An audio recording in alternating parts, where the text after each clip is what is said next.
today we have a wonderful icon of a gentleman in the second part of his life.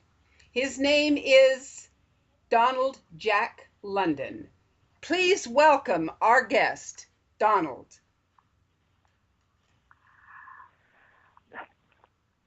Thank you. Thank you. It's a pleasure to be here, and it's a pleasure to be able to tell you about some of the things that I do. The first half of my life was very exciting and very fulfilling, especially my career at the corporation. But afterwards, I was totally surprised to find out how wonderful retirement could be. My wife was deeply involved with Daughters of the American Revolution, and that sparked my interest in locating some of the relatives of my family. And as I had mentioned, my parents immigrated from Ukraine. So way back in 1990, after I retired, Doris, my wife, and I went to Ukraine and in a search for my relatives.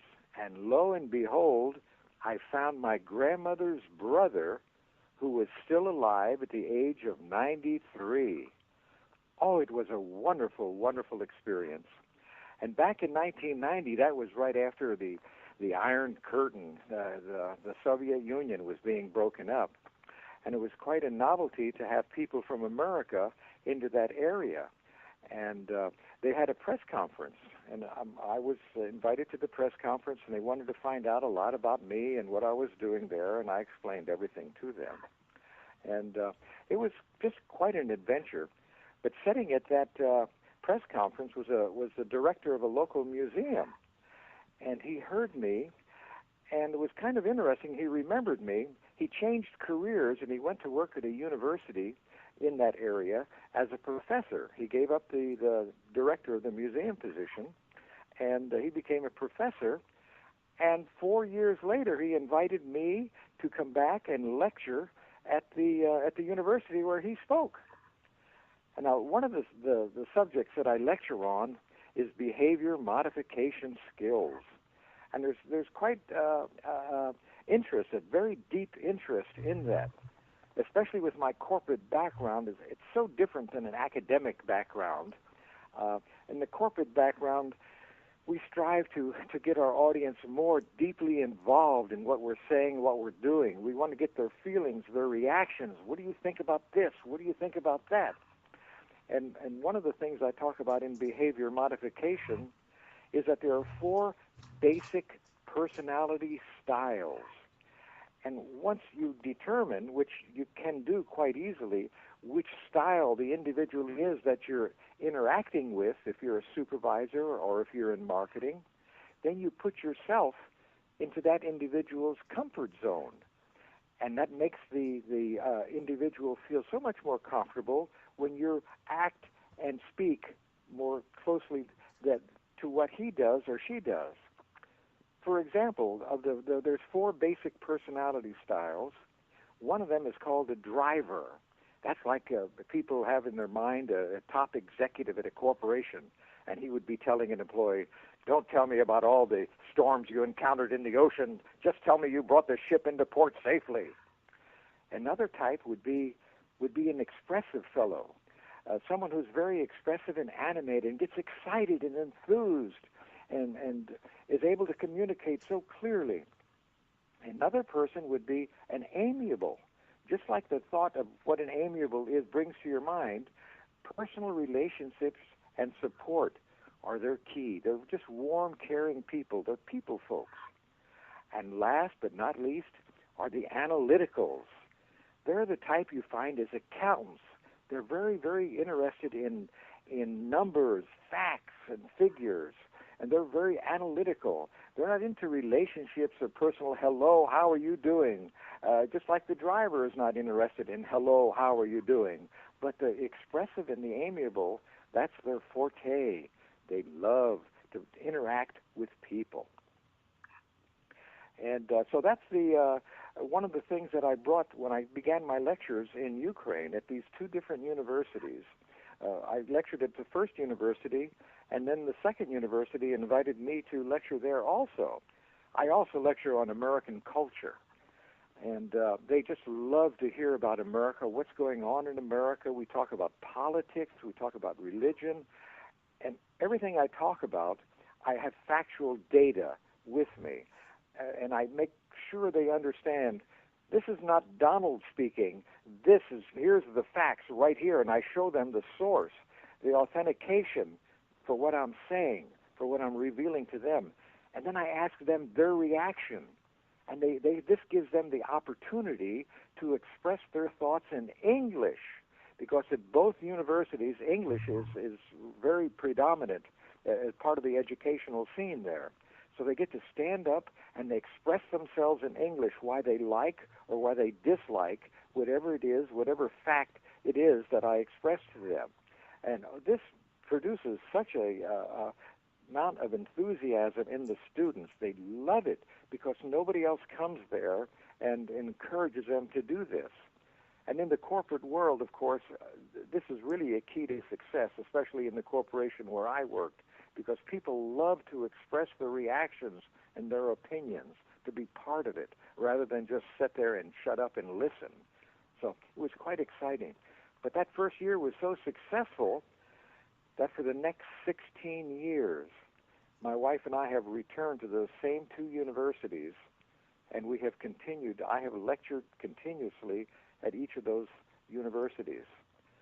My wife became involved with a women's organization, and she helped develop a business women's organization, and it became quite popular. Many of the major women in business there in this little city of Kirovograd belonged to this organization that my wife helped to found. And she also got involved with arts and crafts, and deeply involved. And I continued my search for relatives. I was able to locate maybe 8, 10 more direct family relationships. And for these past many, many years, each year when we go there, we get together with different groups of my relatives, and it is so wonderful, so really wonderful to be with them, interact with them. Well, you know, you're a very popular guy, and there's a lot of reason for that. We are people dealing with people, and without humanitarian skills and humanitarian qualities, we cannot intelligently expect long-term humanitarian results. You are dealing with people internationally, bringing them together, not only on the home front, but you're doing it with an understanding and a compassion. And this is what has made you not only a local icon, but an icon for all of us in other countries as well. And you have done quite a bit of lecturing, and we're really very proud of you. Well, thank you so much. And I would mention to you along those lines that I really deeply care for the people over there. I sense in them a strong resemblance to many of the Americans that I see here, a very strong desire to succeed, to get ahead in life, and to be good and interact with other people. But I was invited at the library, the main library there, to give a presentation, and I did. I made a presentation at the main library. This was way back in 1996, and while I finished my lecture at the library, they had people, politicians were there. There were just a wide array of different people were there. Then the library informed me that their funds were practically non-existent for books. So when my wife and I came back to America, we started going to yard sales, rummage sales, estate sales here in America, and buying books that would be appealing to them, not only fiction books, but books dealing with what is happening in America, and books dealing with how to improve yourself in different areas. We would buy these books, we would wrap them up, and the post office had a special book rate. Over the years, my wife and I have sent over 1,000 books to that library. Unfortunately, a little over a year ago, the post office changed its rate structure to send the books in the same volume that we have been sending them. Now we send them 3 or 4 at a time, but it's quite expensive. So we make sure the books are really desirable books that represent America in a really wonderful manner and enable these people to help themselves in a really marvelous manner also. So that's another thing we get involved in. Every year we go back, the library always invites a large group of people, and I speak there at the library. And another most enjoyable event is there's one school number 32 there. It's an elementary school. And every year for 8 years, we have returned to that school and watched the children each year as they grow up. And they want to know about America. They want to know about California. They want to know about Disneyland. They want to know about movies. And it's so wonderful. Their English skills are rather limited, but we always have interpreters there because, unfortunately, my ability to speak Ukraine or Russian is limited. But the children love it. They get to stand up in class and to ask questions about these different things in America, about the movies, about the games, about especially Disneyland. They are so in love with Disneyland. It's wonderful. You are a bit of Disneyland yourself, Donald. You're very exciting. I've met you personally before this interview, and you are a very enthusiastic guy. You are listening to Rebecca Kimbel, presenting the Rebecca Kimbel Show by morepublicradiointernational.org.